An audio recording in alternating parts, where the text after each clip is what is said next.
Whoops, I think I just fell in a crevasse. I was walking along the glacier, thought I was doing everything right, was probing with my ice axe, looking for the crevasses, and I found one. And now I'm dangling about 15 meters down that crevasse, looking up at a little circle of light at the hole that I made when I entered this thing in a great hurry.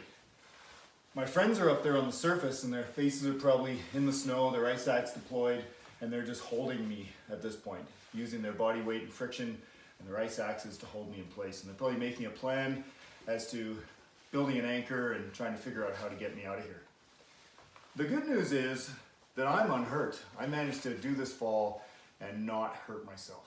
So I can actually do something to be active in my own rescue out of this predicament, instead of sitting here passively and feeling miserable. Because it's kind of miserable down here, it's kind of cold. So let's go through it. My ice axe in my hand, I don't want to drop it. I didn't drop it in the fall. So let's just clip it into something and get that out of the way. So it's clipped into a carabiner. Your backpack might be kind of weighing you down backwards. So we can actually do something to get rid of that if we want. We don't have to do this if it's not a bother, but especially with a bigger backpack, you want to take your strap that we attached prior and put the carabiner between the last prusik and your knot on the climbing rope. Now we can take off the backpack and just let it swing down, and because it's attached, it'll just swing down between our legs, which is really quite nice. Okay, so now I've got these prussiks in front of me here.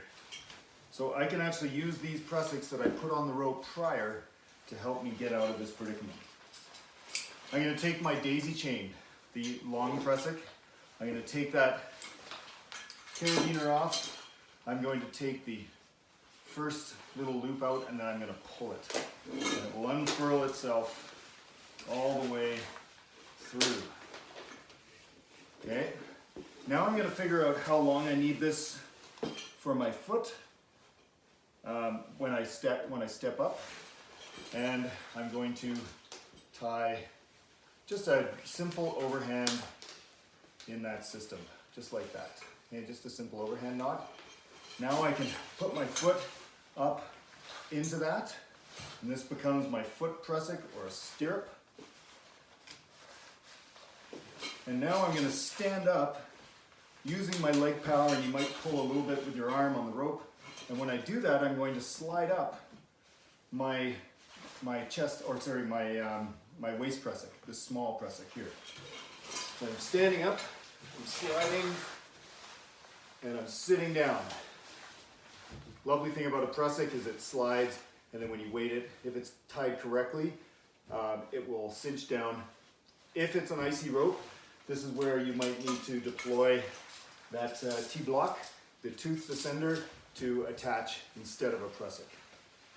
So now we're going to move up our foot prussik, stand up again, move our waist prussik and sit down. And we do this all the way up. We take it in turns, leapfrogging, foot and waist prussik. And by doing so, you slowly make your way up.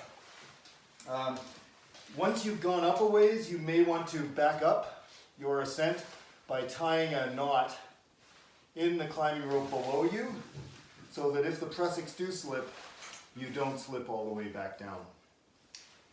Once you get up to the lip, you're going to have to be creative to get through that hole, because the rope might be cut into the lip, into the snow, and so it might be a little difficult to get through there, but with a bit of ingenuity, you should be able to figure it out.